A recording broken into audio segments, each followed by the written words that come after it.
Good morning my dear students, आप सभी कैसे हैं। मेरी पाठशाला में आपका स्वागत है और आज बहुत ही महान विषय के साथ मैं आपके समक्ष प्रस्तुत हूँ। ज़्यादा देर न करते हुए अपने टॉपिक पे आते हैं। आज का हमारा विषय है ध्वनि। ध्वनि क्या है? ध्वनि जो है एक प्रकार की ऊर्जा है और जो हमारे कानों में श्रवण क्षमता को उत्पन्न करती है, हमारे कानों को समृद्ध करती है, जिससे उसमें श्रवण क्षमता उत्पन्न हो और हम सुन सकें। और ध्वनि जो है किसी माध्यम में जब हम क्या करते हैं, डिस्टरबेंस करते हैं, तो ये एक प्रकार की क्या है, एक प्रकार की ये ऊर्जा है,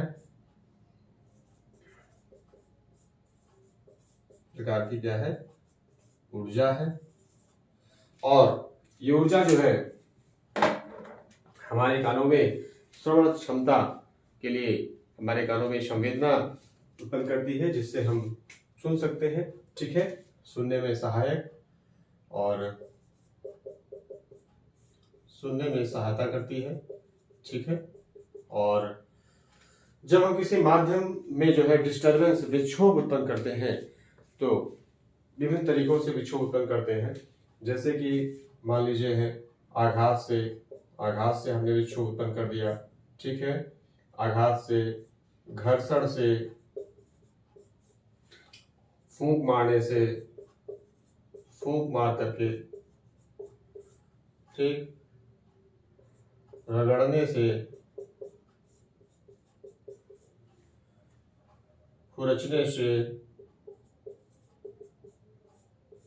तार को खींचने से,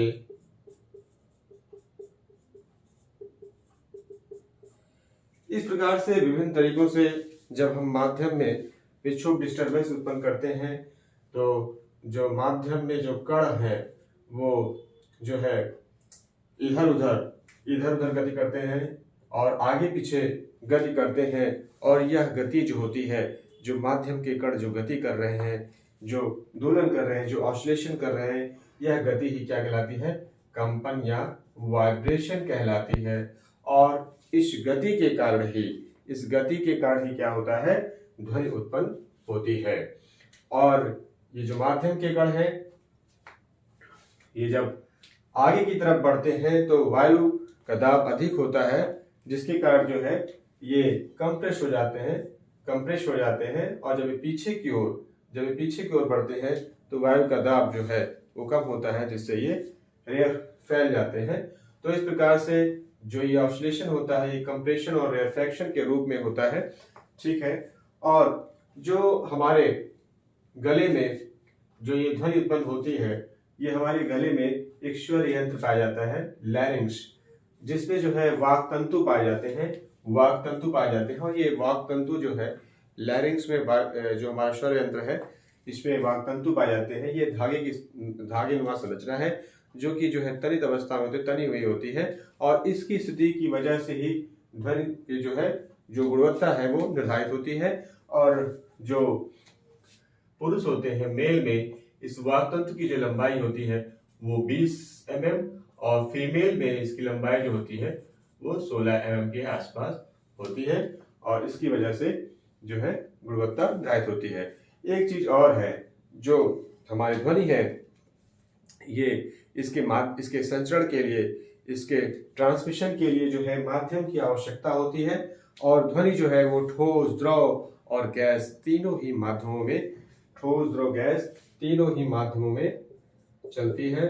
ठोस में भी, द्रव में भी और गैस में भी, क्योंकि इसके संचरण के लिए, इसके ट्रांसमिशन के लिए माध्यम की आवश्यकता होती है। इसीलिए जो है निर्वात में ध्वनि जो है नहीं सुनाई पड़ेगी, ध्वनि वहां पे आगे नहीं बढ़ पाएगी।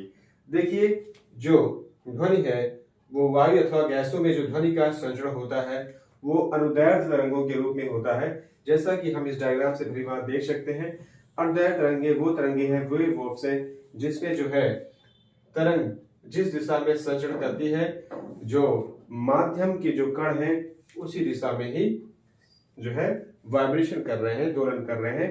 तो तरंग संचरण की दिशा में अगर माध्यम के कण भी दोलन करते हैं तो ऐसी तरंग को अनुदैर्ध्य तरंग कहते हैं। और ये इस प्रकार की जो तरंग है ये वायु और गैसों में है। ठीक है, और अनुप्रस्थ तरंगे ऐसी तरंगे हैं जिसमें जो है माध्यम के जो कण हैं वो तरंग संचरण की दिशा के लंबवत कंपन कर रहे हैं।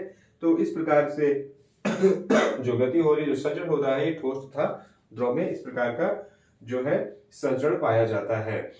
ठीक है। और जो तारत्व किसी जो ध्वन की जो गुणवत्ता होती है वो हम तारत्व के आधार पर इसका मापन करते हैं। अगर किसी भी जो है मान लीजिए एक मेल है और एक फीमेल है, तो फीमेल जो मेल का जो है तारत्व क्या होता है, मेल का तारत्व जो होता है कम होता है, और जो इसकी आवृत्ति होती है, आवृत्ति ये भी जो है कम होती है, और ऊर्जा भी कम होती है, और जो मेल की आवाज होती है वो कैसी होती है, मोटी होती है। ठीक है। और जो फीमेल होता है, फीमेल का जो तारत्व होता है वो अधिक होता है, और इसकी जो आवृत्ति होती है ये जो है ज्यादा होती है, और ऊर्जा भी ज्यादा होती है, और आवाज कैसी होती है, पतली होती है। जिस प्रकार से हम कह सकते हैं कि जो मच्छर की जो आवाज है उसका तारत्व बहुत ज्यादा अधिक है और इसलिए उसकी आवाज बहुत पतली है, और शेर की जो आवाज है उसका तारत्व जो है वो कम है, जिसकी वजह से उसकी आवाज काफी मोटी है। तो इस प्रकार तारत्व के आधार पर हम ध्वनि की गुणवत्ता का निर्धारण कर सकते हैं। ठीक है। और ध्वनि जो है हम अगर चंद्रमा पे चले जाएं तो वहां पे जो है हमारी ध्वनि जो है पास में नहीं सुनाई पड़ेगी, इसका संचरण नहीं हो सकता है क्योंकि वहां पे माध्यम नहीं है। और जो ध्वनि की जो सभ्यता है उसकी आवृत्ति का जो फ्रीक्वेंसी है उसकी अगर 20 हर्ट्ज से 20 किलो हर्ट्ज के बीच में है, उसकी रेंज जिसकी फ्रीक्वेंसी है, तो उस कंडीशन में उस ध्वनि को हम सुन सकते हैं। उससे ज़्यादा की ध्वनि को हम नहीं सुन सकते, उससे कम की ध्वनि को 20 हर्ट्ज से कम की ध्वनि को भी हम नहीं सुन सकते हैं। तो ये हमारा विषय आज यहीं पे समाप्त होता है, और इसमें कुछ और भी महत्वपूर्ण बातें हैं जिसको मैं लेकर नेक्स्ट वीडियो में आऊँगा। तो अगर आपको मेरा वीडियो पसंद आया हो तो प्लीज़ मेरे चैनल को आप सब्सक्राइब करिए, लाइक करिए और शेयर करना ना भूलिए। आपका दिन शुभ हो। Have a nice day.